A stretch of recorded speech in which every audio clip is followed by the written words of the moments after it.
Let's get to the story of the day. In the summer of 1971, I was in the mountains of northern Georgia with my husband and children while he worked on the set of the movie Deliverance. Some of the cast and crew would take their families out on the river on the weekends to relax. They filmed on the same part of the Chattahoochee River where they went rafting, and 4 of the 8 of us, including myself, had been rafting down this stretch before. But this time, the river was different. Low because it hasn't rained in a few days. Through the many rapids, different routes had to be taken. On the last set of rapids, we almost made a mistake that could have killed us. My raft turned around, went backwards down a 4-foot drop, and got stuck there because the water was churning. The raft was held against the rocks by a white water phenomenon called a hydraulic. I was thrown out and got stuck between the raft and the rocks with the force of the river pouring down on my head and the suction of the hydraulic motion pulling me under. A man in the raft grabbed my arm and tried to pull me back into the raft, but all he could do was let me get a quick breath every now and then before the water pulled me back down. I had to choose between 2 bad options. I knew I was going to die, but it didn't bother me at all. It was just a question of how. I thought it would be better to drown than to keep getting hit by rocks, which hurt. The next time my head came out of the water, I told him to let me go as I took my last breath. I could feel the water pulling me under, and I let go. As I breathed in the water and everything went dark, I knew there was no point in fighting. For a moment. The next thing I knew, I was 100 feet above the river, looking down at the raft stuck between the rocks below. I saw the 2 men on the raft looking for me to come out from underneath. I saw the other woman in our raft clinging to a rock downstream. My husband and teenage sister had rafted down the rapids ahead of us without any problems. I saw them run back up the hill to find out why all the trash was floating down the river. We took everything from their raft and put it in ours in case they flipped over, but they went down so easily that we just jumped in to follow them. I watched my husband climb up on a rock in a river from above. Over the noise of the water, he couldn't hear what the 2 people still in the raft were shouting to him. He didn't know where I was or what had happened, but he knew I was missing. He looked like he was going to jump in to try to find me, but I was right next to him trying to stop him because I knew he couldn't swim well and it wouldn't help. I tried to stop him, but when I put my hand on him, it went right through him. When I looked at my hand, I thought, oh my God, I'm dead. At that moment, I had a complete picture of reality and saw that the universe has many different levels. My mind grew so big that I no longer knew who I was or what was going on in the physical world. I was a part of everything, so much there was no difference. It was a brilliant flash of light, and for a brief moment, I was able to look into it and feel a love so deep, powerful, and overwhelming that I can only call it pure bliss, even though that doesn't even begin to describe it. I was suddenly taken away and found myself moving quickly through a vortex toward a beautiful white light in the far, far distance.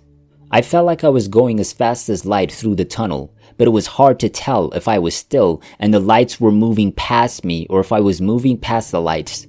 I saw it as a result of a change from one dimension to another. I kept feeling like I was surrounded by and filled with a lot of love. There was no fear, worry, or anxiety. I even felt like I'd done this before and remembered that I was going home. I felt very happy. I didn't feel like I had a body, and I didn't know what my limits were. But I was still me, and I knew I was going through this. Soon, I saw that I wasn't the only one. Someone I can only call a loving being of light was traveling with me at the speed of light. We thought to each other.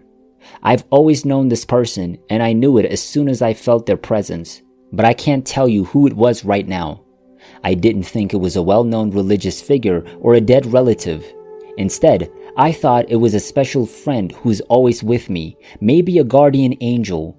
We talked a lot through telepathy, but I can't tell you what we talked about because it wasn't in words. The being showed me around on the other side, where I saw many other light beings going about their daily lives. I only remember being told that it wasn't my time to go, that I still had work to do in this life, and that if I chose to come back, I would be given information that would help me complete my mission.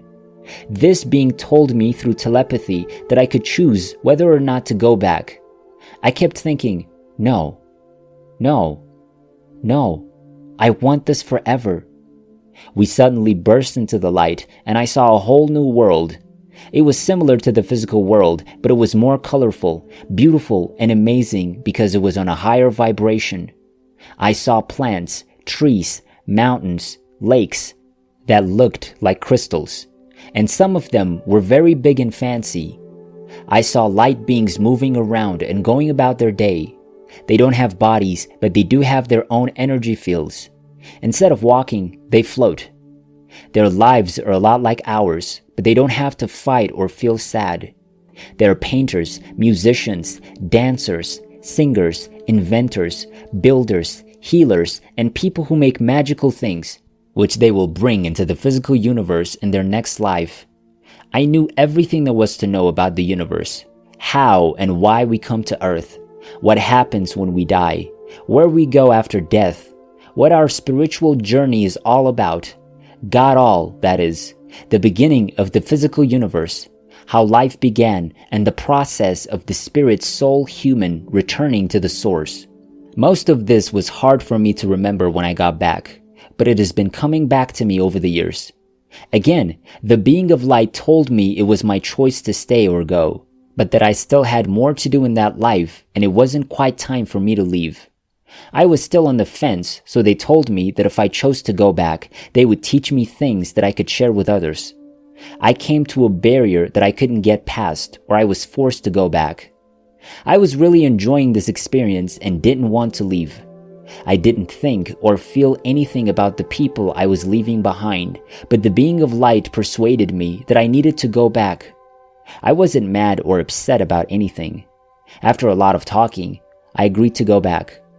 When I got there, I was in front of a tall, cone-shaped building that looked like it went on forever.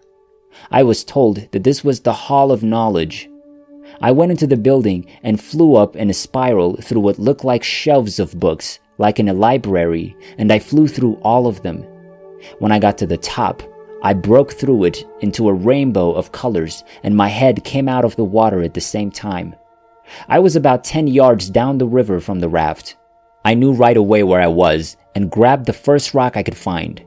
I was able to pull myself up, and a lot of water came up when I coughed.